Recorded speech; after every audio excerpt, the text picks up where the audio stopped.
Bonjour à tous, j'espère que vous allez bien. Aujourd'hui, je représente un exposé sur un résumé de la vie de l'inventeur de l'anesthésie dentaire Horace Wills. Horace Wills est un dentiste américain né le 21 janvier 1815 à Hartford, aux États-Unis. Ses parents étaient des propriétaires fonciers bien éduqués et riches, ce qui lui permet de fréquenter des écoles privées du New Hampshire et Amherst dans des Massachusetts.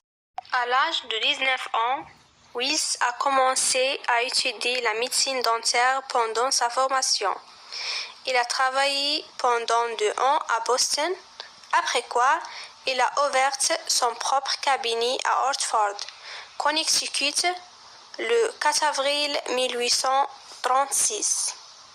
Wills a vu pour la première fois les effets de protoxyde d'azote le 10 décembre 1844, lorsque lui et sa femme se sont rendus à la grande exposition pour les effets de l'inhalation de protoxyde d'azote.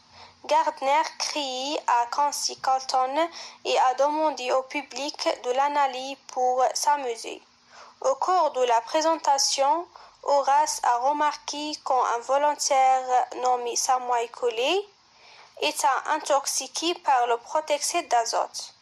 Alors qu'il était sous influence, Coley n'a pas réagi lorsqu'il s'est cogné les jambes sur un banc au bois pendant le son. Après la démonstration, Colton était incapable de se souvenir de ses actions alors qu'il était sous influence, mais a trouvé des égratignures et des contusions sur ses genoux. Le lendemain, Wills a mené une expérience sur lui-même en inhalant d'un protoxyde d'azote et en extrayant John Rhine, son élève, pour une dent. Après une expérience réussie dans laquelle il n'a ressenti aucun douleur, Wills a continué à l'utiliser sur au moins 12 autres patients de son bureau après avoir été sûr que cela changerait. L'avenir de la dentisterie est éternel. Wills a décidé de partager sa découverte avec le monde gratuitement.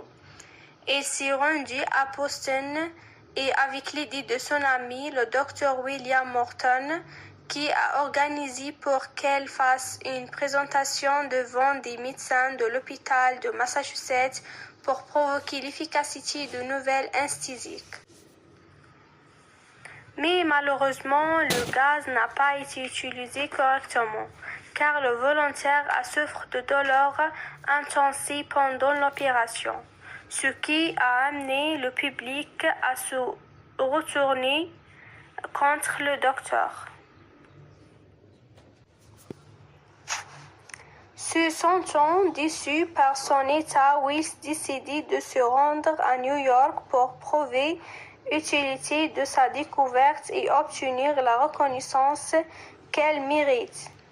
Mais en raison de ses expériences constantes sur lui-même, en inhalant et en utilisant différents types de substances narcotiques, il a commencé à souffrir de dépendance. Il fut ensuite arrêté pour divers crimes.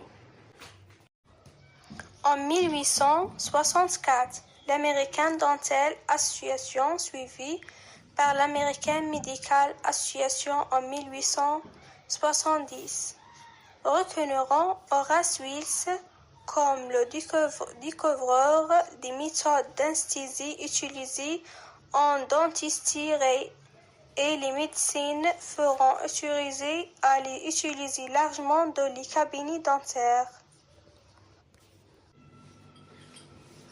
Mais cet aveu est arrivé trop tard, car Wills s'est suicidé dans sa cellule après être tombé dans une dépression, et sa vie et sa réputation avaient été ruinées en essayant de prouver l'efficacité des méthodes d'anesthésie qu'elle avait découvertes.